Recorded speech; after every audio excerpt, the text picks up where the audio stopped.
بسم اللہ الرحمن الرحیم۔ اللہ تعالیٰ فرماتا ہے، ہر انسان مرنے کے بعد دوبارہ زندہ کیا جائے گا۔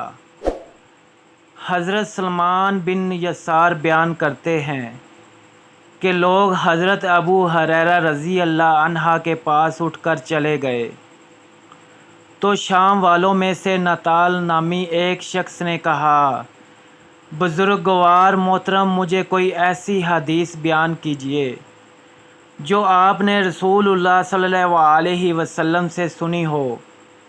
انہوں نے کہا، ٹھیک ہے، میں نے رسول اللہ صلی اللہ علیہ وسلم کو فرماتے سنا، سب سے پہلے جن کا فیصلہ قیامت کے دن کیا جائے گا 3 اشخاص ہوں گے۔ ایک وہ آدمی جو شہید ہوا، اسے لایا جائے گا، اللہ تعالیٰ اسے اپنے احسانات گنوائے گا، وہ انہیں تسلیم کرے گا۔ اللہ تعالیٰ فرمائے گا، تو نے ان نعمتوں کے بدلے میں کیا کام کیا؟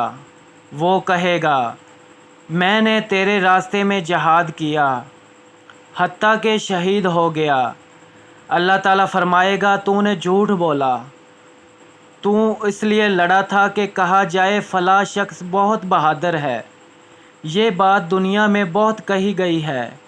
پھر حکم دیا جائے گا اور اسی چہرے کے بل گھسیٹ کر آگ میں پھینک دیا جائے گا۔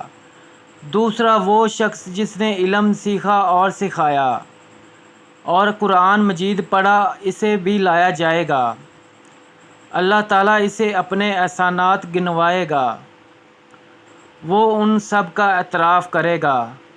اللہ تعالیٰ فرمائے گا، تو نے ان نعمتوں کے بدلے میں کیا کیا؟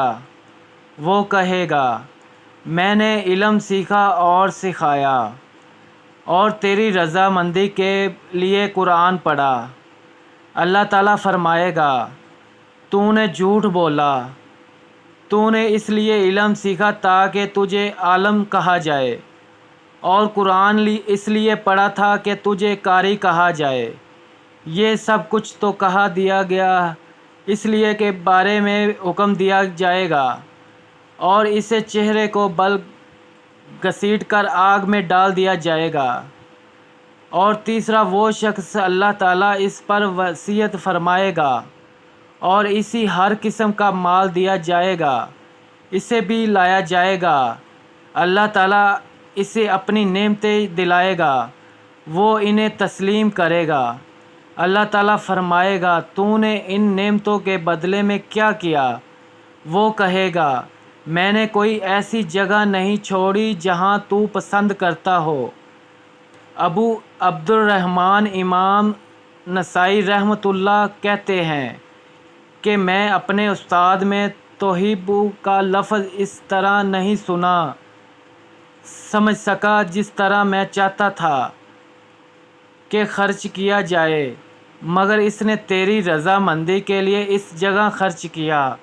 اللہ تعالیٰ فرمائے گا، تو نے جھوٹ بولا، بلکہ تو نے یہ سب کچھ اس لیے کیا لوگ کہیں کہ یہ بہت بڑا سخی ہے۔